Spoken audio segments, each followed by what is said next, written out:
La pareja que estás viendo en pantalla desapareció después de recorrer apenas unos metros durante la madrugada. Horas antes, reían con amigos, hacían planes para continuar su viaje y nada parecía estar fuera de lo normal. Sin embargo, más de 3 meses después, ambos fueron encontrados enterrados en lugares distintos, con señales de una violencia difícil de imaginar. Lo más inquietante es que, según la investigación, todo habría sido organizado por personas de su propio círculo de confianza.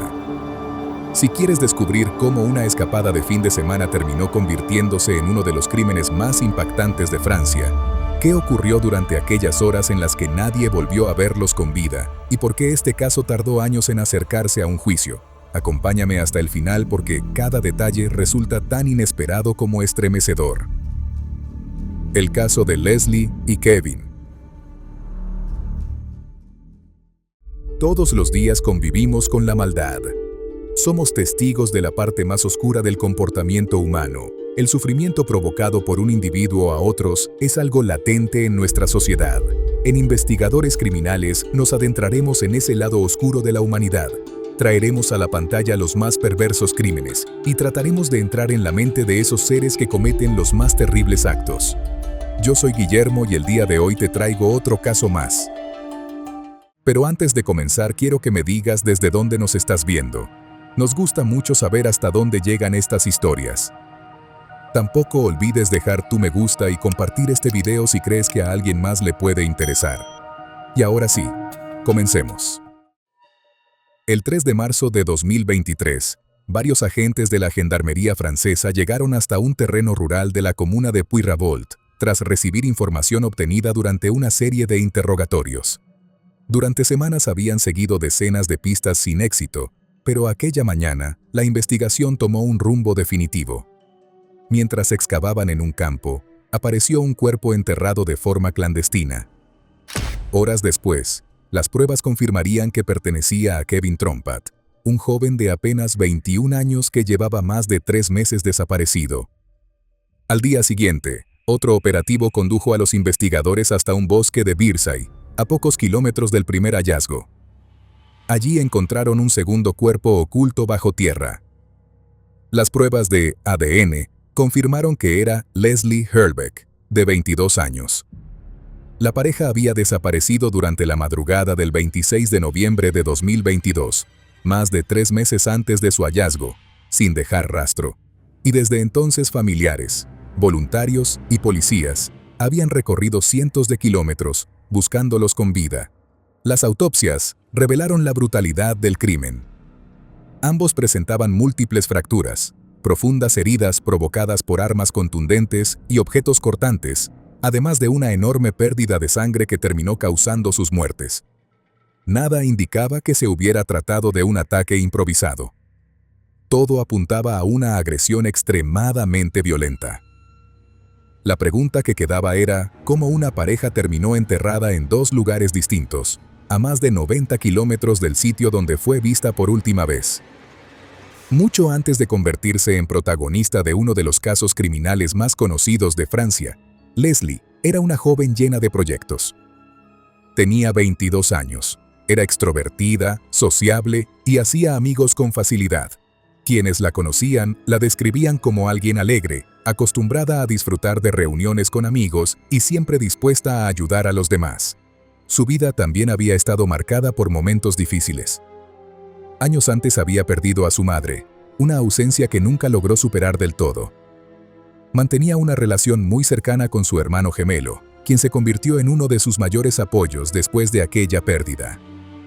Además, sentía un profundo cariño por los animales, especialmente por Onyx, el perro que la acompañaba prácticamente a todas partes desde hacía casi 3 años.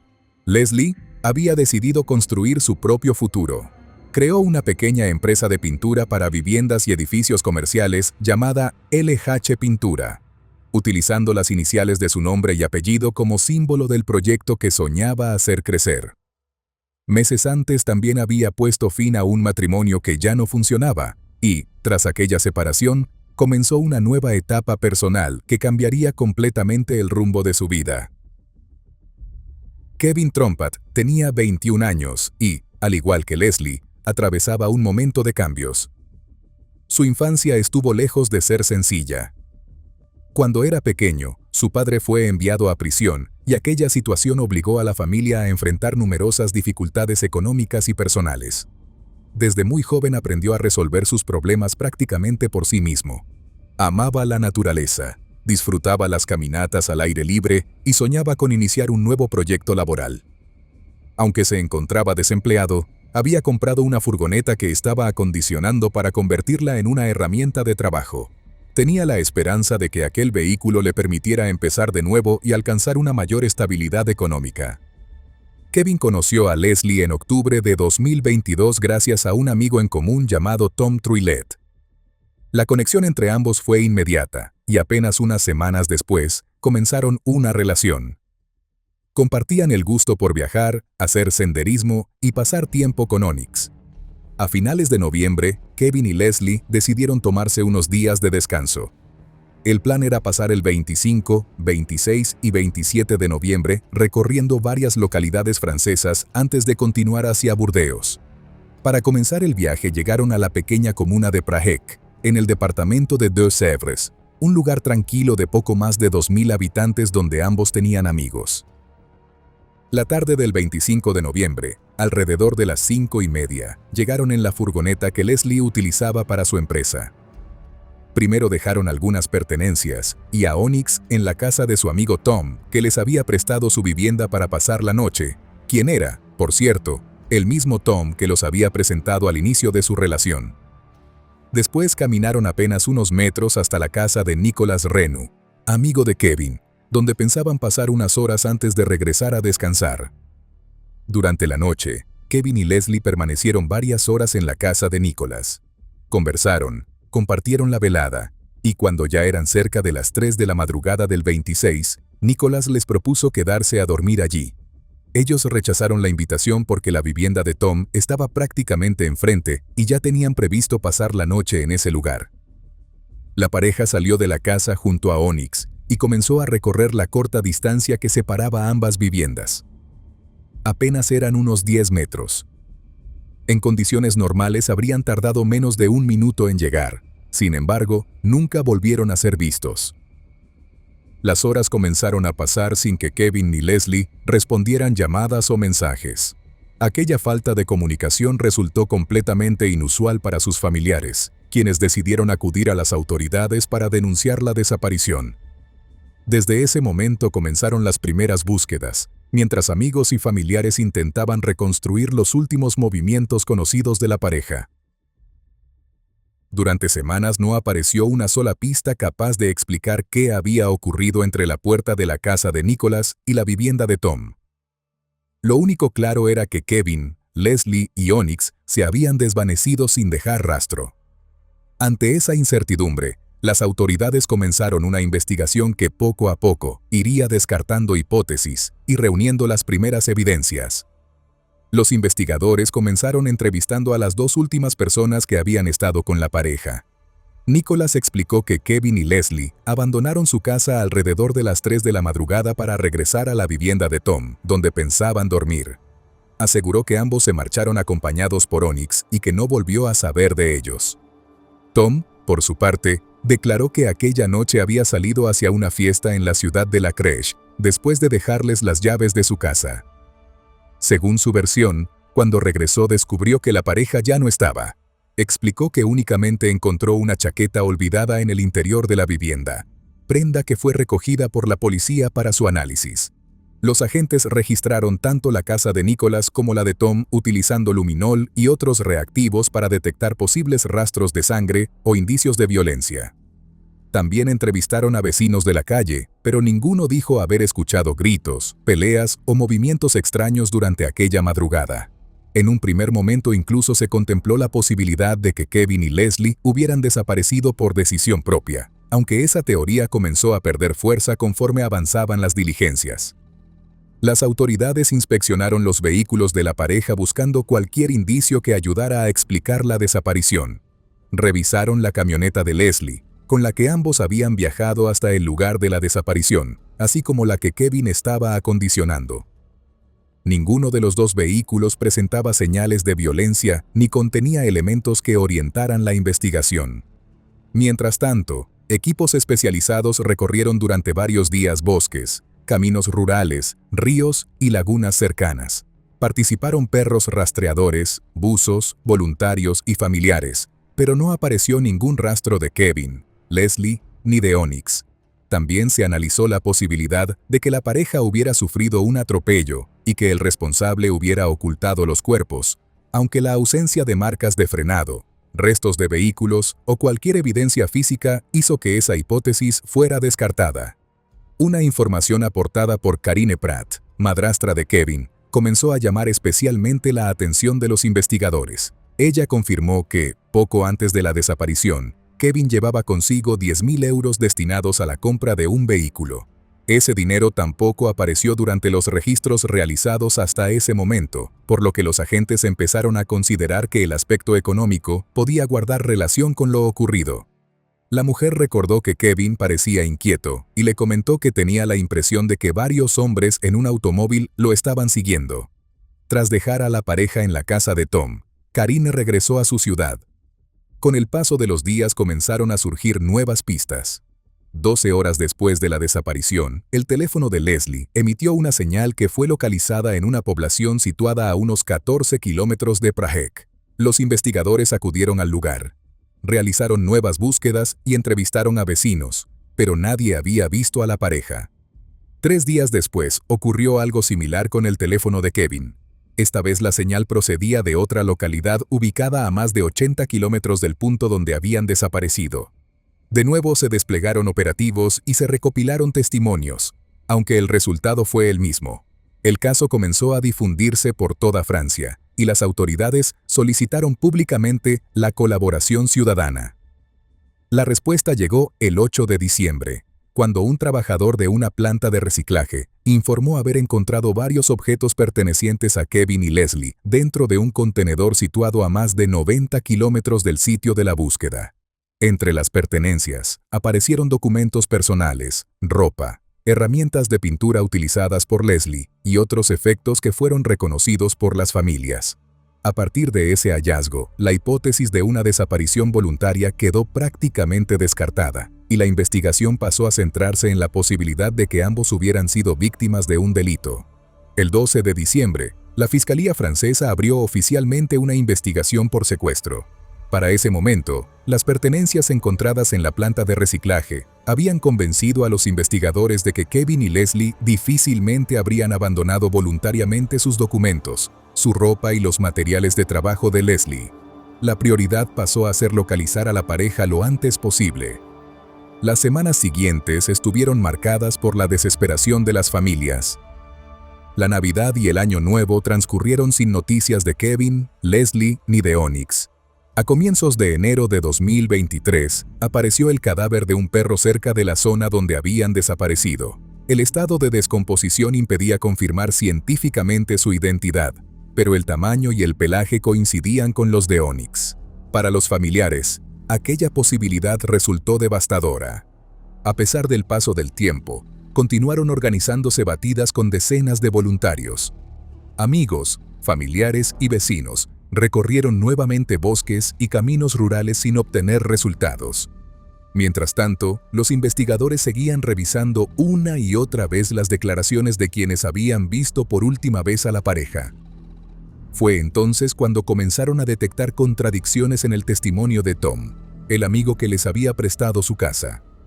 El 28 de febrero, más de 3 meses después de la desaparición, la policía detuvo a Tom Trouillet. Los investigadores habían descubierto varias inconsistencias entre sus declaraciones y las pruebas obtenidas durante la investigación. Una de las más importantes era la geolocalización de su teléfono móvil, que demostraba que aquella madrugada estuvo en cerca del lugar durante un periodo diferente al que había declarado. También recuperaron mensajes enviados por Leslie pocas horas antes de desaparecer. En ellos le decía a Tom que se encontraba muy mal después de haber consumido una sustancia sintética que él mismo le había proporcionado. Esos mensajes nunca fueron mencionados por Tom cuando fue interrogado en las primeras etapas de la investigación, un detalle que incrementó las sospechas sobre su comportamiento.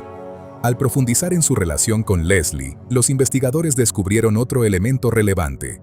Tiempo atrás, ambos habían mantenido un breve romance. Según varias personas de su entorno, Tom nunca aceptó del todo que aquella relación terminara, y tampoco llevó bien que, poco después, Leslie iniciara un noviazgo con Kevin. Aunque ese dato por sí solo no demostraba su participación en el crimen, sí ofrecía una posible explicación sobre un resentimiento que los investigadores decidieron analizar con mayor profundidad. Las investigaciones continuaron avanzando con rapidez. El 1 de marzo fue detenido Nathan Bashi, un amigo cercano de Tom que residía en Charente-Maritime. Un día después fue arrestado Enzo Chayat, otro integrante del mismo círculo de amistades. Los tres fueron interrogados por separado y, durante esas declaraciones, los investigadores obtuvieron la información que llevaban meses buscando. Gracias a esos datos, el 3 de marzo los agentes localizaron el cuerpo de Kevin Trompat enterrado en un campo de Puyrault, a más de 90 kilómetros de Prague. Al día siguiente encontraron el cuerpo de Leslie Hurlbeck, oculto en una zona boscosa situada a pocos kilómetros del lugar donde había sido enterrado Kevin. Las pruebas de ADN confirmaron oficialmente la identidad de ambos. Pocos días después, el 12 de abril, la policía arrestó a otros dos sospechosos, Esteban Mathieu y Michael Sadi. Con esas detenciones, 5 hombres quedaron acusados de participar en el secuestro, asesinato y ocultación de los cuerpos de Kevin y Leslie. Con las pruebas reunidas, los análisis técnicos y las declaraciones obtenidas durante los interrogatorios, los investigadores lograron reconstruir lo que, según la acusación, ocurrió durante aquella madrugada del 26 de noviembre de 2022. Todo comenzó cuando Kevin y Leslie salieron de la casa de Nicolas Renaud y caminaron hasta la vivienda de Tom Trullet. Una vez allí, Leslie le escribió varios mensajes diciéndole que se sentía mal, después de haber consumido una sustancia sintética que él mismo le había proporcionado. Poco después, Tom regresó a la casa, contradiciendo la versión que había sostenido durante meses de que permaneció toda la noche en una fiesta. Durante aproximadamente media hora estuvo con la pareja mientras bebían cerveza y continuaban consumiendo estupefacientes. Al mismo tiempo, Nathan Bashi, Enzo Chayat, Esteban Mathieu y Michael Sadi esperaban en las inmediaciones dentro de una furgoneta, listos para intervenir cuando recibieran la señal acordada. Según la reconstrucción, Tom envió un mensaje y los 4 hombres irrumpieron en la vivienda armados con martillos, barras de hierro, cuchillos y una espada. Kevin fue reducido y golpeado violentamente, mientras Leslie era inmovilizada. Después, ambos fueron introducidos en la furgoneta junto con Onyx y trasladados hasta una zona aislada. Allí continuó la agresión hasta provocarles la muerte. Posteriormente, los cuerpos fueron ocultados en distintos lugares, mientras el grupo regresó para limpiar la escena, deshacerse de las pertenencias de las víctimas y eliminar cualquier rastro que pudiera relacionarlos con el crimen. Una vez reconstruida la secuencia de los hechos, los investigadores centraron su atención en descubrir qué había motivado un ataque de tal violencia. La investigación concluyó que no existía una única causa, sino una combinación de conflictos personales y económicos que, según la acusación, desembocaron en un plan cuidadosamente preparado. Por un lado, varios testigos describieron el resentimiento que Tom sentía hacia Leslie después de que la breve relación entre ambos terminara y ella iniciara un noviazgo con Kevin. Los investigadores consideraron que aquel rechazo seguía presente meses después y que pudo influir en sus decisiones. Sin embargo, también encontraron un posible motivo económico. Durante su declaración, Tom aseguró que Kevin se dedicaba al narcotráfico y que le reclamaba una deuda superior a los 30.000 euros. Según su versión, eliminar a Kevin significaba también librarse de esa deuda. Tom añadió que los 10.000 euros que Kevin llevaba consigo fueron repartidos entre quienes participaron en el crimen. La familia de Kevin rechazó completamente esas afirmaciones y sostuvo que el acusado intentaba desacreditar a las víctimas para justificar sus actos. Para la acusación, independientemente del origen del dinero o de las deudas mencionadas, las pruebas reunidas permitían sostener que el ataque había sido organizado con antelación y ejecutado por varias personas que actuaron de manera coordinada. Tras el hallazgo de los cuerpos y las detenciones, los 5 acusados fueron procesados por secuestro, asesinato y ocultación de cadáver. Mientras la investigación avanzaba, las familias de Kevin y Leslie intentaban afrontar el duelo. El funeral de Kevin se celebró el 16 de marzo en la comuna de Niort, mientras que el de Leslie tuvo lugar 2 días después en La Rochelle. Ambos estuvieron acompañados por familiares, amigos y numerosas personas que habían seguido el caso desde la desaparición de la pareja. El dolor también afectó profundamente al padre de Kevin, Guy Trompat, quien acababa de recuperar la libertad tras haber cumplido una condena en prisión.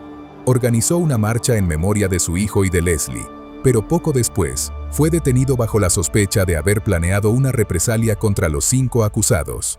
Aunque posteriormente recuperó la libertad, el episodio reflejó el profundo impacto que el crimen había dejado en ambas familias.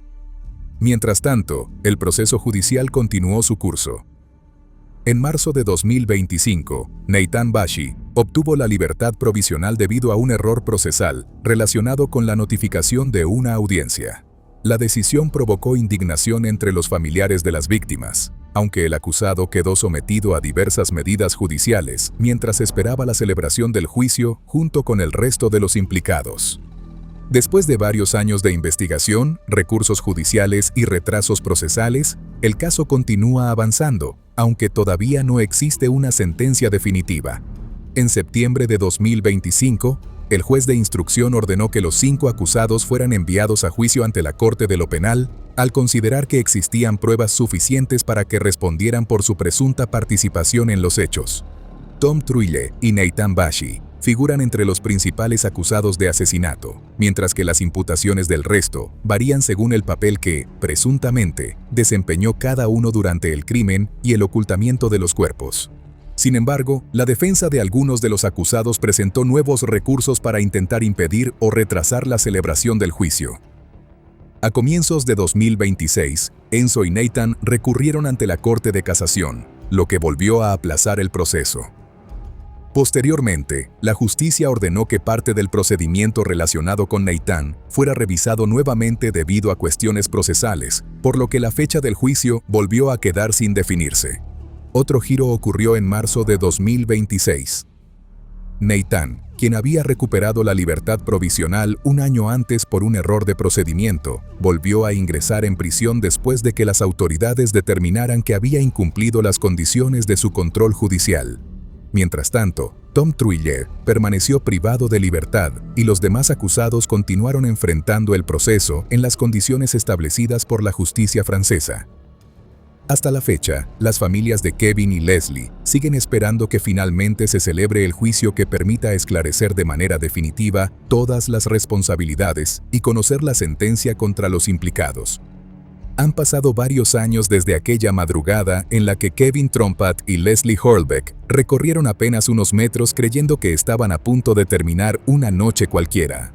La investigación logró descubrir quiénes participaron presuntamente en el crimen y cómo, según la acusación, se desarrollaron los hechos. Pero la justicia francesa todavía no ha pronunciado una condena definitiva debido a los numerosos recursos y controversias procesales que han retrasado el juicio.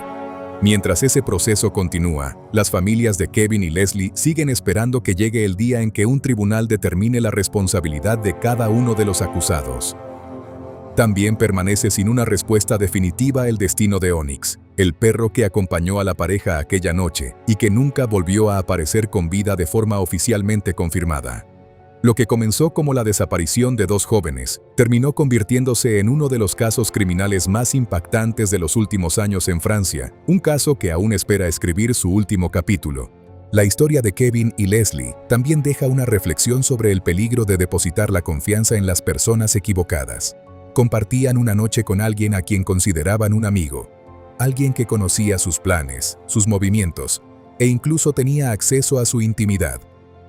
Según sostiene la investigación, esa cercanía fue precisamente la que permitió organizar un ataque del que las víctimas nunca tuvieron oportunidad de defenderse. Casos como este recuerdan que, en muchas ocasiones, los crímenes más difíciles de comprender no son cometidos por desconocidos, sino por personas que ya formaban parte del círculo de confianza de las víctimas. También deja abierta una reflexión sobre la justicia. Aunque las investigaciones permitieron localizar a los presuntos responsables y reconstruir gran parte de lo ocurrido, Las familias han tenido que soportar años de espera entre recursos, aplazamientos y procedimientos judiciales.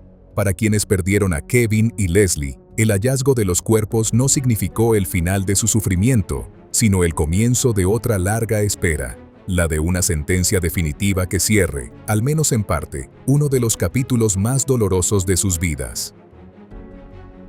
Antes de despedirme, quiero conocer tu opinión sobre este caso. ¿Crees que el crimen estuvo motivado principalmente por la obsesión de Tom hacia Leslie o consideras que el dinero fue el verdadero detonante? ¿Piensas que una justicia que tarda tantos años en dictar sentencia termina afectando también a las familias de las víctimas? Te leo en los comentarios. Como siempre, gracias por acompañarme hasta el final de esta historia.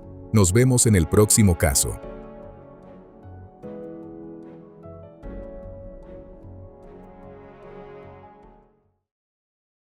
Y bueno, querida audiencia, hasta aquí una investigación más.